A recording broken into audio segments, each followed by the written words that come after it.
Hi everybody, and happy Video Monday. Teshia Maher here with you.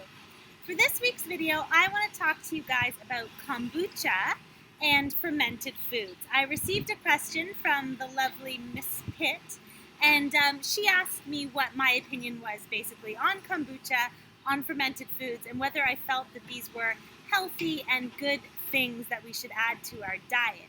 So basically, the main thing that we are getting from fermented foods, such as kombucha, is beneficial bacteria.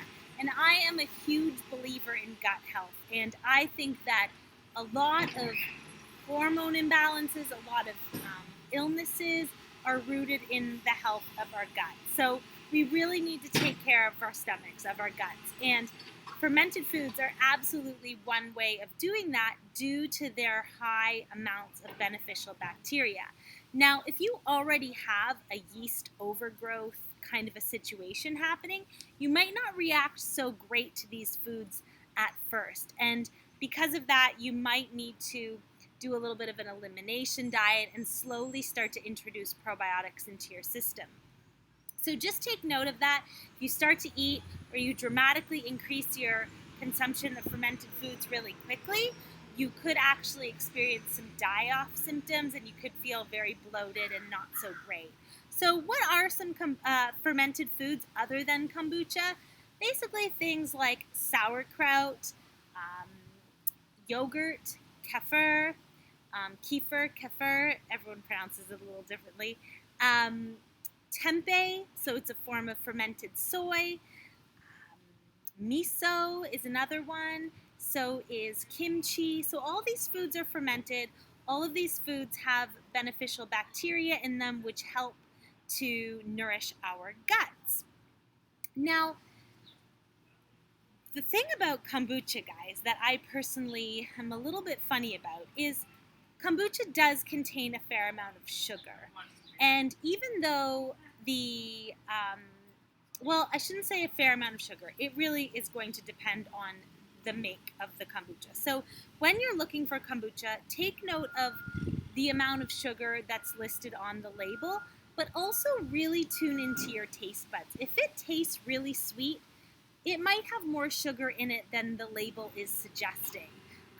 Basically, what they say about kombucha is that when the yeast ferments, when the sugar is added to the yeast or to the kombucha, the fermentation process takes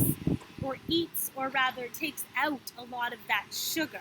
But I personally just don't know about that. I think that there may be more sugar than the label is reading, and there's no really clear way for us to tell that. So really tune into your taste buds. Some varieties taste a lot sweeter than others, so I always kind of use that as my cue. Also, there is a bit of caffeine in kombucha and a tiny bit of alcohol, so if either of those things you know are things that aren't good for your body, you might want to choose a different fermented food in order to get those same beneficial bacteria. So the main thing, in my opinion, Tiffany, when it comes to kombucha is that sugar. I personally just don't know that, the label is reading the accurate amount of sugar because I feel quite stimulated when I drink kombucha. And yes, that could be because of the caffeine, but for me, my instinct is telling me it's because of the sugar content.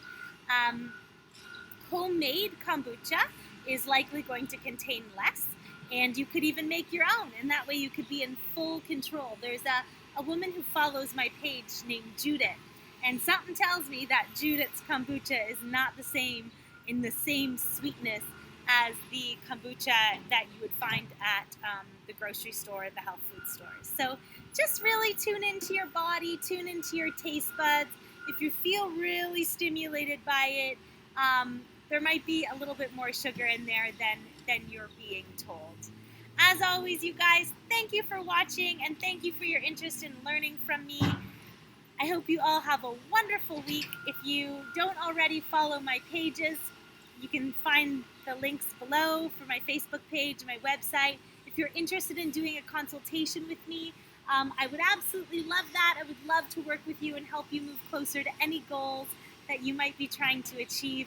I'm actually going to post a video next week all about my consultations and about a new coaching setup that I have that I really want to tell you guys all about because I think it's awesome.